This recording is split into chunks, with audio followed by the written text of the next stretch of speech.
Take a look at this video of Border Patrol agents in Los Angeles, fully decked out in military garb, loading into a rental truck. They were headed to a Home Depot where they jumped out of the back of the box truck and arrested 16 day workers waiting to be picked up for jobs. It's all part of what CBP is calling Operation Trojan Horse. And it comes as the Wall Street Journal has new reporting on immigrants vanishing once inside ICE detention. Quote, frequent transfers between detention centers across the country or to multiple locations in a few days have become commonplace in the second Trump administration, according to more than a dozen immigration lawyers across the country. Joining us now, NBC's Julia Ainsley. Paul Butler is former U.S. attorney and MSNBC legal analyst. Tim Miller's back with us. Julia, tell us more. What do you know about this so-called Operation Trojan Horse?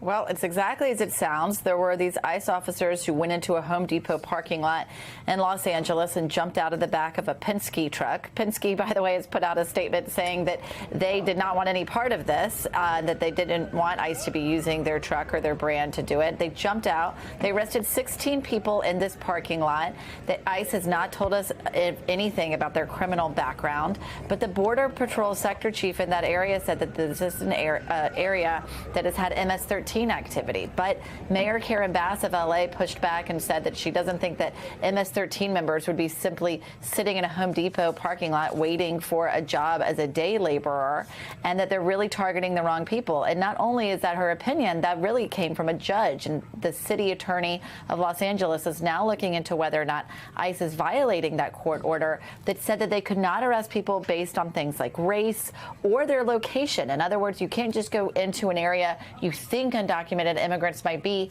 and start arresting people willy-nilly. In the past, ICE has found target list people who they believe they know who they are, where they are, and that they've committed some kind of immigration violation in the United States. This is in violation of that order, and we'll see if this actually ends up becoming part of a legal challenge. Paul, is there any legal recourse for this kind of tactic? Yes, there's a restraining order from a federal court that prohibits the Department of Homeland Security and ICE from stopping people based only on their race or language. And importantly, as Julia said, you also can't be stopped based on your location and kind of work that you do. So the court specifically found that being present in places like agricultural sites or bus stops does not legally create the reasonable suspicion that someone is undocumented, that ICE needs to detain people. And so these lawyers will certainly go back to court and say that when ICE showed up at this Home Depot, that's the same as if they showed up on a field or at a bus stop, and it's enjoined by this court order. Tim, I want to talk about the imagery as well as the reality of some of this stuff. The LA Times reporting on this is pretty specific. One of the things they say is that it just happened at one of these locations, that an advocacy group called the LA Tenants Union was there, and they were giving out information to help people who may be having issues with where they live. And in a video that they took, masked men in Border Patrol uniforms can be seen leading a woman in an apron away from the folding table where she was selling food and drinks. She was handcuffed and loaded into the van. Politically, is this what the Trump administration is okay with? Are you getting a sense, at least within his base, that this is helpful? Yeah. Well, it definitely is something that the Trump administration is okay with and that they've chosen. I mean, they're out there defending it vigorously. There are elements of the Republican base that are for this. But I do think that it is a potential political problem for them, and I do think that the Democrats should campaign on this. Look, there is at least some subsect of the Trump base, whether that be former Republicans like myself, former like Bush, Romney type Republicans, or whether it be this kind of newer group of younger, kind of don't tread on me, manosphere types that are the Joe Rogan types, to use that as shorthand. Joe Rogan's been talking about this himself. None of those people signed up for this, right? Like this kind of cops and robbers cosplay, masked men jump out of a car and they give themselves a cute name, and then they take ladies that are just sitting there trying to sell food to workers. That, like, I understood when they carried mass deportation signs now that was going to be part of the agenda, but I think a lot of people that supported Trump did not think that was part of the agenda. I think they took him at his word that he was going to go after the worst of the worst, or whatever his quote was. These are not that, and it feels un-American. It is against the sort of libertarian spirit that some in the Trump base have, who are for border security, but again are not for masked federal agents grabbing people, handcuffing them, shackling them if they had not committed any crimes that are not related to immigration.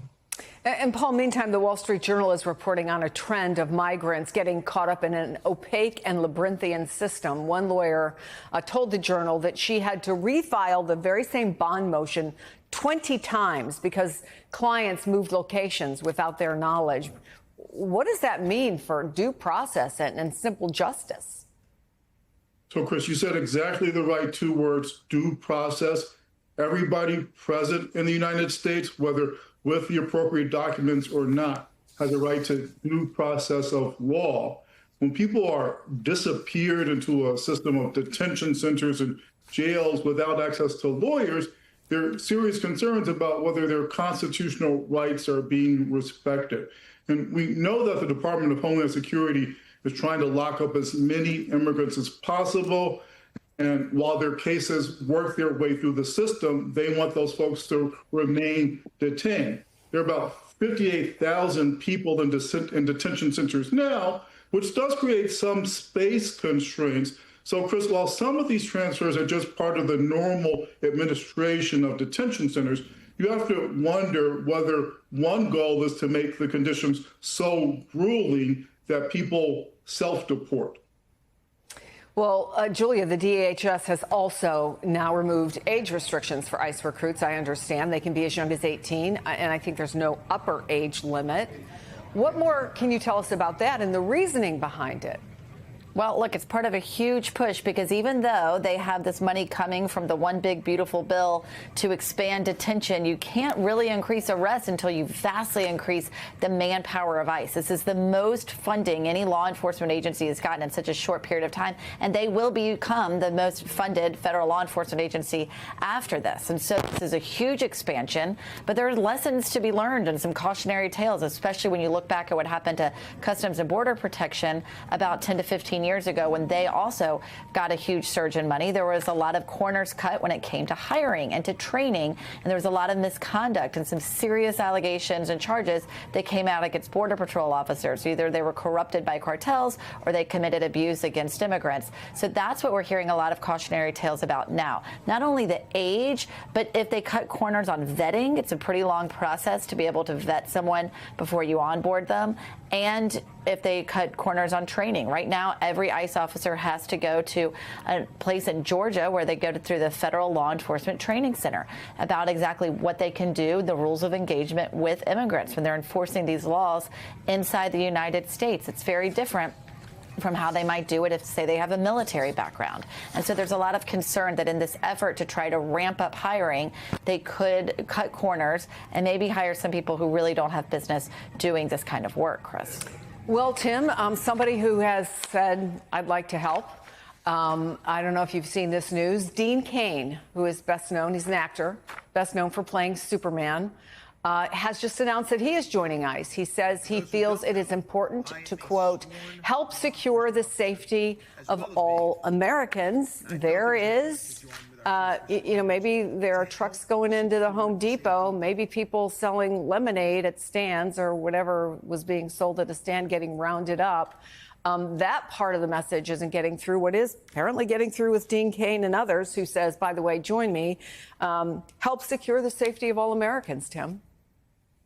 Yeah, I mean, this is obviously unserious and preposterous, but it kind of ties back to my last answer, right? Look, you have these people that are not treating, these people being the ICE agents, that are not treating these migrants or immigrants like they are actually humans. They're treating this whole thing like it's a big show. It's a big game of cops and robbers. I get to put on my mask and we get to be a Trojan horse and we're going to, go get the bad guys. And so it's not surprising that an actor would be drawn to that. And I think that, look, just kind of echoing the reported concerns on this, there have been, this is a much larger version of what the Trump administration did in the first term with DHS hiring Border Patrol agents, and they're trying to, spike the increase of people that join the Border Patrol.